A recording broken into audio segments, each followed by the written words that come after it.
শক্তিশালী।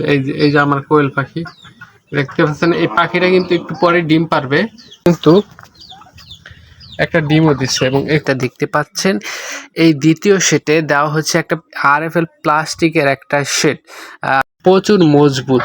এই দরজাটা কিন্তু প্রচুর মজবুত এবং শিয়ালে। Ladies and gentlemen, welcome to Shiab and Pets YouTube channel and subscribe now. প্রিয় দর্শক, আসসালামু আলাইকুম। আপনারা সবাই কেমন আছেন? আশা করি সকলে অনেক অনেক ভালো আছেন। আজকে টাইটেল এবং থাম্বনেল দেখে বুঝে গিয়েছেন কোন ধরনের ভিডিও হতে চলেছে। তো আজকে আমি আপনাদের মাঝে শেয়ার করব যে কোন ধরনের খাঁচায় আপনারা কোয়েল পাখি পালবেন এবং কেমন খাঁচায় আপনারা বাজিগার পাখি পালবেন, কোন খাঁচায় মুরগি পাললে ভালো হয় এবং কোন খাঁচাগুলো সবচেয়ে বেশি এবং ভালো, এবং কোন খাঁচাগুলো দিয়ে আপনারা মানে স্বল্প বিনিয়োগেই আপনারা বেশি উন্নত মানের খাঁচা তৈরি করতে পারেন। তো আমার পিছিয়ে দেখতে পাচ্ছেন যে একটা খাঁচা। তো এই খাঁচাগুলো আমরা তৈরি করছি বেশ অনেক আগে এবং এখনই খুব মজবুত। এই খাঁচাগুলো প্রায় 1-1.5 বছর আগে আমরা তৈরি করছি, কিন্তু এখনো দেখতে পাচ্ছেন খাঁচাগুলো খুব মজবুত। এখানে শুধু কাঠ ব্যবহার করছি আর প্লাস্টিকের নেট। এর ভিতরেই আমাদের খাঁচাটা কমপ্লিট হয়ে গেছে। তো আমাদের খাঁচা হচ্ছে এখানে একটা, আমাদের খাঁচা হচ্ছে এখানে একটা, এখানে একটা। তো আমি যদি আরেকটু দেখাই, তো এই শেড দুটা করা হয়েছিল কোয়েল পাখির জন্য। দেখতে পাচ্ছেন এই শেড দুটা করা হয়েছিল কোয়েল পাখির জন্য। আর এই যে এইগুলা দেখতে পাচ্ছেন, এগুলা এরকম শেড দিবেন আপনারা যখন খামার তৈরি করবেন বা মুরগির জন্য ঘর বানাবেন, তখন চিন্তা করবেন যে এইরকম পাটালা দরজা দেওয়ার। এতে হয় কি, দেখেন এই দরজাটা কিন্তু প্রচুর মজবুত। এই দরজাটা কিন্তু প্রচুর মজবুত এবং শিয়ালে সহজেই আক্রমণ করতে পারবেন। এবং আমরা সামনে যে নেট দিয়েছি, পিছন দিয়ে একটা প্লাস্টিকের একটা আবরণ দিচ্ছি, যেটা আপনাদেরকে আমি শেয়ার করব। তো এরকমভাবে যদি আপনি এতখানি ফাঁক রাখেন, প্রায় 1-1.5 ফুট, যদি 1-1.5 ফুট করে যদি ফাঁকা রাখেন, তাহলে ফাঁকা রাখলে হবে কি, এখান দিয়ে আপনারা খাবারের পাত্র অনায়াসে ঢুকাইতে পারবেন। যেমন এই যে আমি এই বাসনটা আপনাদের দেখাই, এই বাসনটা কিন্তু ইজিলি এখান দিয়ে ঢুকানো যাচ্ছে, বাইর করানো যাচ্ছে। তাহলে হবে কি, আপনার খাবারটা নষ্ট কম হবে এবং ভিতরে যদি পানি পড়ে, তাহলে এই ছাই পাওয়া যায়, ছাই দিয়ে দিবেন, তাহলে আর অন্য কিছু লাগবে না। এই যে এখানে দেখতে পাচ্ছেন 1টা 2টা 3টা 4টা, বাট এই খোপটা খালি। এই খোপটা একটু আলো বাতাস বেশি লাগে। আর দক্ষিণ দিকে মুখটা হচ্ছে পূর্ব দিকে, বাট দক্ষিণ দিক থেকে বাতাস আসার কারণে আমরা এখানে কোয়েল পাখিগুলো শিফট করে দিছি। তো আল্লাহর রহমতে কোয়েল পাখিগুলা খুব ভালো জাতের কোয়েল পাখি। আমার কোয়েল পাখি প্রায় 100 ছিল, তো এখন খুব কম। তো দেখতে পাচ্ছেন এই যে হচ্ছে আমাদের কোয়েল পাখিগুলো, এই কোয়েল পাখিগুলো। তো এই কোয়েল পাখিগুলো কিন্তু একটা ডিমও দিচ্ছে এবং এই কোয়েল পাখিগুলো আনুমানিক 7টা কোয়েল পাখিতে 5টা 6টা ডিম দিতেই থাকে। তো একটু গ্যাপ দিচ্ছে, এখন বর্তমানে 3টা পারতেছে। দেখেন কোয়েল পাখির সাইজ কিন্তু বড়। তো কোয়েল পাখির ডিমের দাম কিন্তু বর্তমানে 3 টাকা করে পাইকারি রেট। তো আপনার খুচরা 4 টাকা 5 টাকা 3 টাকা 50 পয়সা যে যা বিক্রি করতে পারেন। তো আমি আপনাদের একটা কোয়েল পাখি ধরে দেখাই, খুব শক্তিশালী। এই যে আমার কোয়েল পাখি দেখতে পাচ্ছেন, এই পাখিটা কিন্তু একটু পরে ডিম পারবে। পাখিটার ওজন কিন্তু 200। আমি যেভাবে বললাম, কোয়েল পাখি যদি পালেন তাহলে এরকম এখানে 1 ফুট 1 ফুট 2 ফুট 2 ফুটের ভিতরে আপনারা প্রায় 50-100টা কোয়েল পাখি অনায়াসে পালতে পারবেন খুব অল্প খরচে।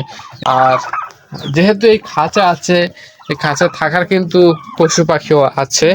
তো ওইগুলো আমি অন্য একটা ভিডিওতে আপনাদের মাঝে শেয়ার। আমরা পিছনে কিন্তু এই নেটটা দেওয়ার পর একটা কাপড় দিয়ে দিয়েছি। এটা দেওয়ার কারণ হচ্ছে শীতে কিংবা বর্ষায় যদি অতিরিক্ত শীত হয় তাহলে সেটা উঠায় দেয় এবং বৃষ্টি হলে সেটা উঠায় দেয়, এবং এমনিতে সবসময় নিচু থাকে, যার কারণে অ্যামোনিয়া গ্যাসটা হয় না। এবং এই যে দ্বিতীয় শেডটা দেখতে পাচ্ছেন, এই দ্বিতীয় শেডে দেওয়া হচ্ছে একটা RFL প্লাস্টিকের একটা শেড, মানে শিল্ডের মতো বলা যায়। এই শিল্ডটা হচ্ছে একটা প্লাস্টিকের মতোই কাজ করে। তো এই খোপগুলো যেহেতু আছে, এই খোপের বিভিন্ন হাঁস মুরগি গরু আমরা রাখি এই খোপের ভিতরে। তো দেখতে পাচ্ছেন এগুলো হচ্ছে আমার টার্কি মুরগি। এগুলো আমি বাচ্চা অবস্থায় কিনে আনছিলাম শহর থেকে। তো এরা খুবই এখন বড় হয়ে গিয়েছে। তো দেখতে পাচ্ছেন প্রচুর বড় হয়ে গেছে এবং আদর খুবই আরামপ্রিয়। আমি ওদেরকে ডাকলে চলে আসে, খাবার টাবার হাতে দিলে হাতেই খায়। মাশাআল্লাহ খুব বড় হয়ে গেছে। আর আপনাদেরকে আমি সবসময় একটা কথা বলি যে পশু পাখি দেখলে আপনারা সবাই মাশাআল্লাহ বলবেন, বা সব কিছু দেখলে আপনারা মাশাআল্লাহ বলবেন। আপনাদেরকে কমেন্টে মাশাআল্লাহ লেখা লাগবে না, একটু মন থেকে অন্তর থেকে মাশাআল্লাহ বলে যান। আপনিও মুসলিম, আমিও মুসলিম, তাই তো দেখতে পাচ্ছেন টার্কিটা খুবই বড় হয়ে গেছে, প্রায় 2.5 কেজি 3 কেজি হয়ে গেছে। খুবই ছোট অবস্থায় আনছিলাম, ওইটা ছিল ফিমেল। আর ওই যে দেখতে পাচ্ছেন কালারটা, ওইটা হচ্ছে মেল। এবং এটা হচ্ছে আমাদের বাড়ির উঠান বা বাগান। এবং দেখতে পাচ্ছেন আমার চারপাশে আমাদের বাড়ির হাঁস মুরগিগুলো বিচরণ করতেছে এবং এগুলার খাওয়ার পাত্র হিসেবে আমরা এই যে দিচ্ছে এটা হচ্ছে হাঁসের খাবার পাত্র, এটাকে বলে হাঁড়ি। আর আমরা এখন একটু সামনের দিকে যাই। তো আমরা এখন একটু কবুতরের খোপ প্লাস ছাগলের খোপ, খুবই ইউনিক টাইপের একটা খোপ আপনাদেরকে আমি দেখাবো, যেটা আমার দৃঢ় বিশ্বাস আগে কখনো দেখেন নাই। তো এটা মূলত ছিল ছাগলের খোপ। এই ছাগলের খোপ থেকে আমার বুদ্ধিতে আমার দুলাভাই এটা কবুতরের খোপে তৈরি করে দিচ্ছে। এবং প্রথমেই দেখতে পাচ্ছেন 6টা কবুতরের খোপ। এই খোপে আমরা নিচে ছাগল পালি, 2টা ছাগল আছে এবং এই ছাগলগুলো রাম ছাগল। তো এবং উপরে আমরা কবুতর পালার মতো সিস্টেম করে রাখছি। এবং এর এই পাশ দিয়েও আমরা প্রায় 5টা খোপ তৈরি করছি, অপর পাশেও আমরা 5টা খোপ তৈরি করছি। যেহেতু ছাগলের খোপ বিশাল করে দিছি, তো জায়গা ওয়েস্ট করার কোনো ইচ্ছেই নেই। তো দেখতে পাচ্ছেন বৃষ্টির পানিতে পুরা বাড়ি ডুবে আছে। তো এক হিসাবে ভালো হয়েছে, হাঁস আমাদের বাউন্ডারি করা বাড়ির ভিতরে হাঁস এখানে আসে। এবং দেখতে পাচ্ছেন যে আমাদের হাঁস মুরগির টার্কিগুলো খুব আরামে উন্মুক্ত জায়গায়, অর্ধ উন্মুক্ত জায়গায় বিচরণ করতেছে, ঘাস খাচ্ছে। এবং এগুলো হচ্ছে আমাদের সুস্থ সবল হাঁস। মাশাআল্লাহ মাশাআল্লাহ, অবশ্যই একদম মাশাআল্লাহ বলবেন। এটা হচ্ছে আমাদের কবুতর, আমাদের ওই খোপগুলোর কবুতর এখানে আছে। তো এই হচ্ছে আমার লাউ গাছ, আমার শখের লাউ গাছ। মাশাআল্লাহ, সেই ছোট লাউ গাছ এনে লাগিয়েছিলাম। তো এখন এই লাউ গাছগুলো পুরো বড় হয়ে গেছে এবং উর্পে আমি রেল লাইনের মতো জাল টানিয়ে দিয়েছি গুনার মাধ্যমে, মোটা গুনার মাধ্যমে। তো সেখানে ওরা উঠে গিয়েছে, সেখানে আমি উঠিয়ে দিয়েছি। তো আল্লাহ যদি চাহেন তো সেখানে ফল হবে, সেটাও আপনাদের মাঝে আমি শেয়ার করব। তো এখন আমি দেখতে পাচ্ছি এখানে একটা বোম্বাই মরিচ গাছ। এই মরিচ গাছটা কী কারণে মারা গিয়েছে আমি সেটা জানি না। এমনও আছে, আমি কিছুদিন আগে এই মরিচ গাছ থেকে 60 হালি মরিচ আমি সংগ্রহ করে নিয়েছিলাম, এরপর থেকে গাছটার এই অবস্থা। তো এখানে কিছু পেঁপে গাছ আছে, মিষ্টি আলু গাছ আছে।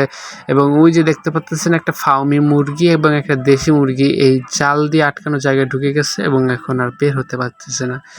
আর আমাদের বাড়ির একটা গার্ড ডগ আছে, সেটা হচ্ছে আমাদের এই চুচু, ওর নাম হচ্ছে আমরা চুচু রাখছি। এবং ও খুবই হিংস্র, যদিও আমরা বাড়ির মানুষ এই জন্য আমাদেরকে কিছু বলে না।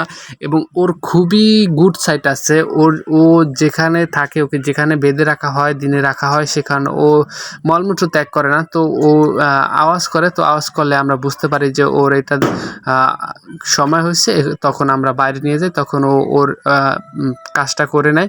এবং ও যদি বাইরে থেকে একটা যদি অপরিচিত একটা মোরগ আসে, তখনও কিন্তু মানে ঘেউ ঘেউ শুরু করে দেয়। তো ও খুবই ভালো একটা কুকুর। তো এই ছিল আমাদেরকে আজকের ভিডিও। আমি হচ্ছে এমনি তো আপনাদের সবার ছোট এবং ছোট মানুষ, ইউটিউবে নতুন, সেই হিসাবে ছোট। যদি আমার ভিডিওতে কোনো ভুল হয় বা আমি এর ভিডিওতে যদি কোনো সমস্যা হয় বা ভিডিও যদি অন্য ভালো না লাগে, অবশ্যই আমাকে জানাবেন এবং আপনারা অবশ্যই আমাকে সুন্দর সুন্দর কমেন্ট করবেন, উপদেশ দিবেন। যদি কোনো কিছু খারাপ লাগে সেটাও বলবেন। তো এই ছিল আজকের মতো ভিডিও। তো দেখা হচ্ছে পরবর্তী ভিডিও। এই পর্যন্ত সবাই সুস্থ থাকবেন, ভালো থাকবেন, আল্লাহ হাফেজ। Only miss the sun when it starts to snow. Only know you love